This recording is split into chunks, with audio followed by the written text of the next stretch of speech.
It's very much like the commandment to love. I remember when I was a kid, we would question the idea, how can God command an emotion? Aren't emotions natural? Don't emotions more or less flow from the outside world? The commandment to love God seems strange. The commandment to love your neighbor seems strange. If love is an emotion that responds to the outside world. In the same way, the commandment to be happy seems odd when one asks, how can God command an emotion? Now, the reason we ask these questions, I think because our Judaism was mistaught. We were taught that Judaism, among many things, is about ethics. And ethics has to do with acting in a certain way, whether you feel like it or not. So ethics, virtue, values, ignore how you feel. It doesn't matter how you feel. There's a right way to behave. And if your feelings don't match the right way to behave, well, then you work on the feelings, but you don't say to yourself, well, I know I'm not supposed to hit people when I'm angry, but, I got really angry, so I hit them. That's not what we teach our children. We say, well, use your words, not your hands. So the whole idea of virtue is, at some level, feelings are secondary to a behavior code. Now, that's not entirely true, but it's mostly true.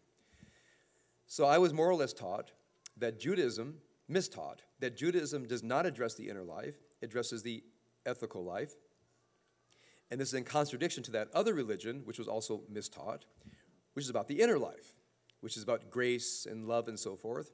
And with the way we were taught, ours is better. Ethics is better. Ethics, you might say outer life behavior, is a better religion than that other religion, which is inner life behavior. Well, both religions were very deeply mistaught. We were mistaught Judaism and mistaught Christianity. So both religions are outer life and inner life religions. So when you look at the question, how can God command emotions? It's all over the Bible. The Bible says, do not hold grudges. Love your neighbor as yourself. Do not hate your neighbor in your heart, and so forth. So there are many commandments in the Torah, in the Psalms, in Proverbs, where God has a direct concern for the inner life of human beings. Now, why would the divine have direct concern for the inner lives of human beings if we are a so-called moral/ethical religion? Well, clearly, the interests of Judaism go far beyond the moral and the ethical if morality and ethics is mostly interpersonal. Okay? So the idea that Judaism is essentially an ethical religion is a mistake. We're both ethical and spiritual, I would say equally so. What do we mean by spiritual? It means that the divine has an interest in how we govern our inner lives. So we take that seriously for a moment. The divine has an interest in how we govern our inner lives. Now, what is the goal? What is the objective of how we govern our inner lives? I think it's contained in one word, and that is tov, goodness. Now, it's a small word when you learn Hebrew, tov ra, good and bad.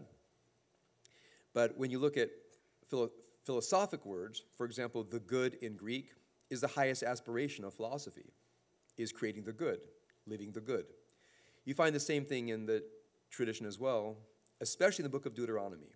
So God says, I gave you these mitzvot, I give you these commandments, latov lach, for goodness, for the sake of goodness. So to understand the inner life dimension, one has to have some provisional understanding of what we mean by the good. What would a person whose inner life was governed by the good look like? And I have to share with you that most of my thinking about the spiritual disciplines that I teach have to do with a conception of the good. So when I think of what the good is, I think of two sides. One, as you know, is minimizing what I'll call the destructive. So a person who wants to live the good minimizes the destructive.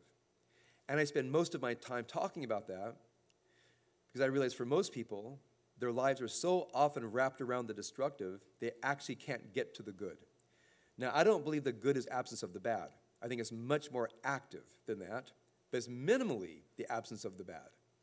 So that's why I focus so much on the daily practice where we try to work on minimizing, and here's my list, I've written it down many times, I'll write it down again soon, minimizing as much as possible anger, resentment, despair, unproductive grief, guilt, shame, fear, anxiety, and envy. Those usually they're not the only things that cause disruption to a human being, but they're the main things that cause disruption to a human being. Now, other things, it depends on where they are on a continuum. For example, desire is good. Desire can be bad. Judgmentalism can be good. It can be bad. It's not the only things that can disrupt us, but it's, for me, the things that almost entirely are destructive. Say shalom, bimoma, say shalom.